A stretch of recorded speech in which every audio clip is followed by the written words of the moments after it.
mga amigo, ang buhay talaga dito sa atin sa Pilipinas at yung mga kagaya natin, mga small workers, yung mga maliliit na mga magtatrabaho, medyo hindi protektado yata ng batas mga amigo.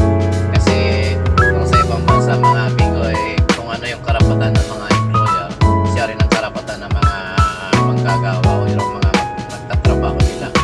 Kaya medyo yung batas nila ron hindi naman pabor sa mga employer, hindi naman pabor sa mga magsasaka o mga trabahador.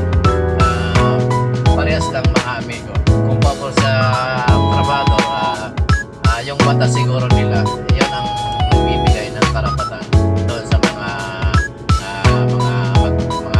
workers nila mga amigo.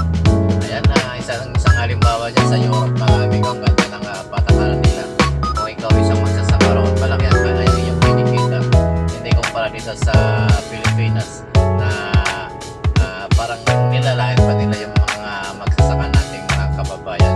Shoutout po sa ating mga magsasaka na nagpapakahirap para pakainin ng mga Pilipino dito sa buong Pilipinas. Shoutout sa inyo at sa inyong kasipagan na big love. Shoutout po sa inyo. Hindi lang po yung mga magsasaka ng palay ang sinashoutout po natin, pati po yung mga magsasaka na nanguhuli ng isda, yung mga magsasaka na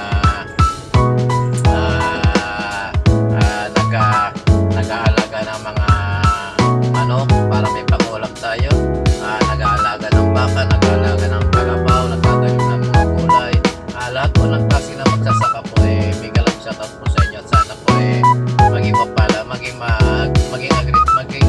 progresibo yung ating pagsasaka sa araw-araw at lagi kayong mag-iingat mga amigo.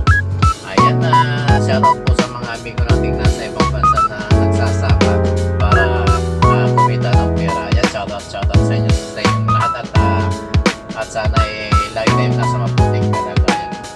Tuloy po natin yung meron kasi akong kaibigan sa YouTube mga amigo, yung isang magsasaka sa Europe.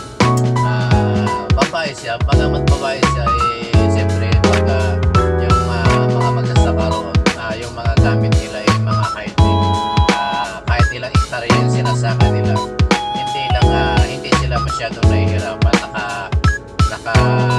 Nakaupo lamang po sila sa kanilang mga machineries at nag-ooperate lang. Dito sa ikukumpara mo dito sa atin, lumaki ako sa probinsya at laking hirap, hanggang ngayon naghihirap pa rin.